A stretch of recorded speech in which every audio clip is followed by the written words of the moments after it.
Ruth surpasses Rubies. Elimelech, Naomi's husband, died, and she was left with her 2 sons. They married Moabite women, one named Orpah and the other Ruth. After they had lived there about 10 years, both sons died, and Naomi was left without her 2 sons and her husband. A wife of noble character, who can find? She is worth far more than rubies. Then Naomi said to her 2 daughters-in-law, "Go back, each of you, to your mother's home. May the Lord show kindness to you, as you have shown to your dead husbands and to me." Her husband has full confidence in her and lacks nothing of value. At this they wept again. Then Orpah kissed her mother-in-law goodbye, but Ruth clung to her. She brings him good, not harm, all the days of her life. But Ruth replied, "Don't urge me to leave you or to turn back from you. Where you go, I will go, and where you stay, I will stay. Your people will be my people, and your God, my God." She selects wool and flax and works with eager hands. "Where you die, I will die, and there I will be buried. May the Lord deal with me, be it ever so severely, if anything but death separates you and me."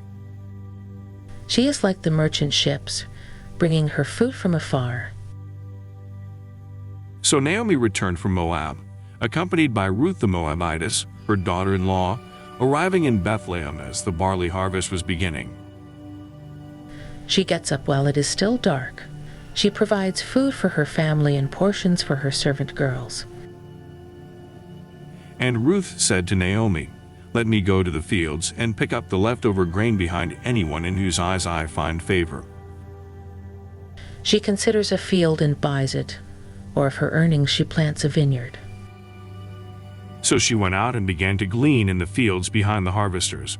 As it turned out, she found herself working in a field belonging to Boaz. She sets about her work vigorously. Her arms are strong for her tasks. She went into the field and worked steadily from morning till now. She sees that her trading is profitable, and her lamp does not go out at night. So Boaz said to Ruth, "My daughter, listen to me. Don't go and glean in another field, and don't go away from here. Stay here with my servant girls." In her hand she holds the distaff and grasps the spindle with her fingers. At this, she bowed down with her face to the ground. She exclaimed, "Why have I found such favor in your eyes that you notice me, a foreigner?" He opens her arms to the poor and extends her hands to the needy. Boaz replied, "I have been told all about what you have done for your mother-in-law since the death of your husband, how you left your father and mother in your homeland and came to live with a people you did not know before. When it snows, she has no fear for her household, for all of them are clothed in scarlet. May the Lord repay you for what you have done. May you be richly rewarded by the Lord, the God of Israel, under whose wings you have come to take refuge." She makes coverings for her bed. She is clothed in the fine linen and purple. So Ruth gleaned in the field until evening. Then she threshed the barley she had gathered, and it amounted to about an ephah. Her husband is respected at the city gate, where he takes his seat among the elders of the land. She carried it back to town, and her mother-in-law saw how much she had gathered. She makes linen garments and sells them, and supplies the merchants with sashes. So Ruth stayed close to the servant girls of Boaz to glean until the barley and wheat harvests were finished, and she lived with her mother-in-law. She is clothed with strength and dignity. She can laugh at the days to come. Meanwhile Boaz went up to the town gate and sat there. Boaz took 10 of the elders of the town and said, "Sit here," and they did so.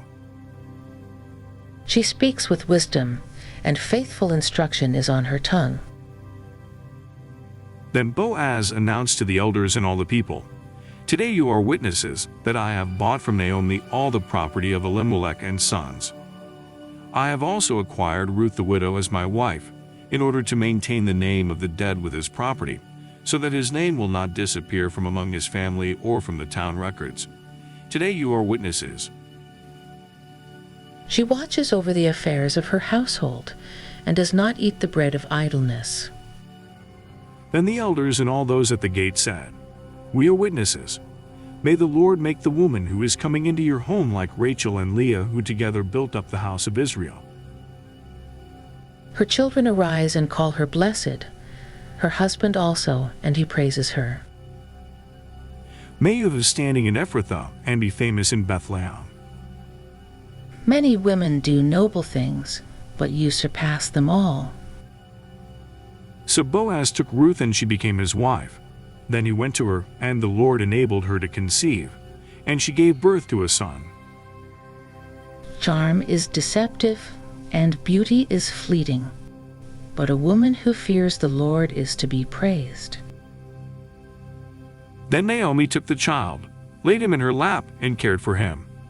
The women living there said, "Naomi has a son," and they named him Obed.